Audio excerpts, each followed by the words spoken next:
The mirror didn't always speak. At first, it just shimmered. A tall, old thing Jacob found behind boxes in the attic. Its dark wooden frame, carved with faded vines, was worn soft at the edges. Dust clung to it like skin. He was 8 when they moved in. The house was too quiet. And the kids on the street didn't wave back. But the attic felt different.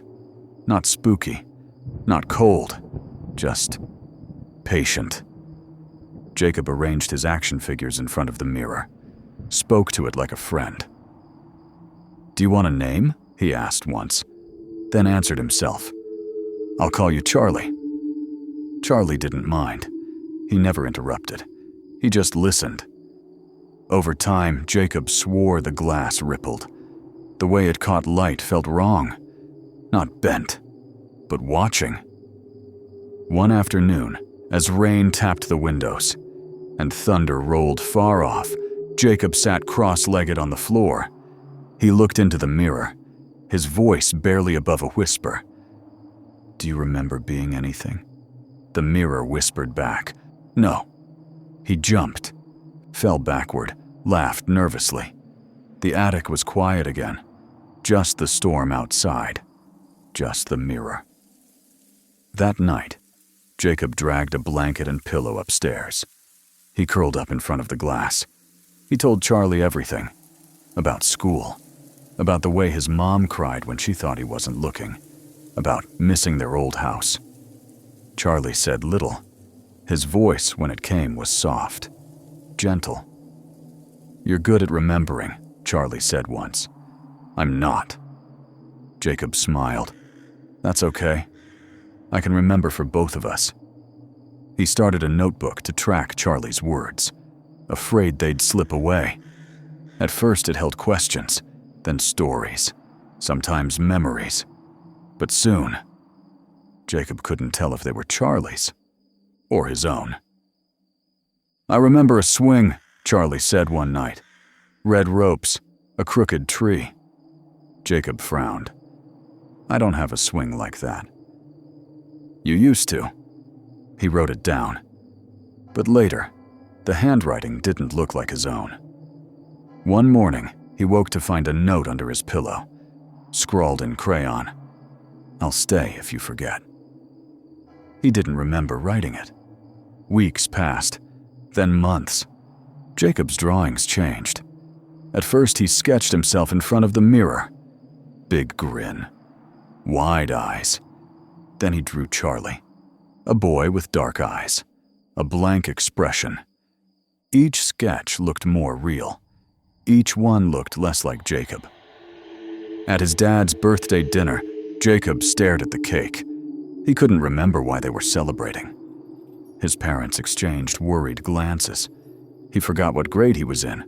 He forgot his own name during roll call. He stopped answering to Jacob. When his mother asked who Charlie was, he blinked, confused. "Charlie is me," he said. One afternoon, his mother climbed the attic stairs. Each step creaked beneath her weight. At the top, she paused, held her breath. The door was open. Just enough. She pushed it slowly. The attic was dim. Jacob sat cross-legged, still, silent, facing the mirror.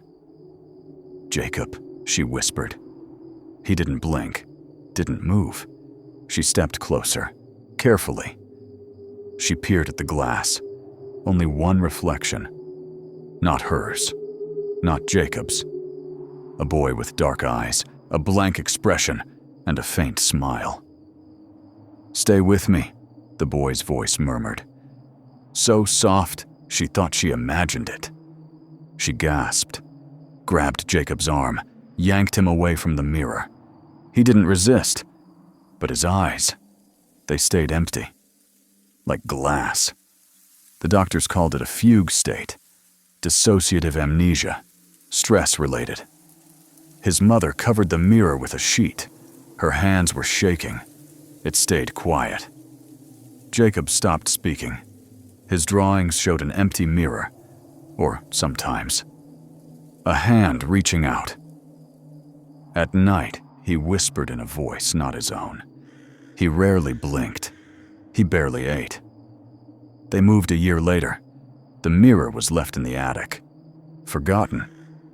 But sometimes, the sheet slipped to the floor, as if nudged. Sometimes, the attic door creaked open when no one was home, until a man cleaning out the house found it. He listed it for sale online. 3 weeks later, a family in Wisconsin bought it. They had a daughter, 6 years old, named Lila. She whispered stories to her stuffed animals, gave them names and secrets. The mirror was placed on the landing. Lila passed it often, clutching her favorite bear. Sometimes she paused, tilted her head, as if listening. Her parents noticed her humming a tune, one they didn't recognize. One evening, after tucking her in, they heard her whisper from her room, "I'll remember for you, Charlie." The hallway light flickered. Lila tiptoed past the mirror, bear in hand. She paused, mid-step, clutched the bear tighter. The glass blinked.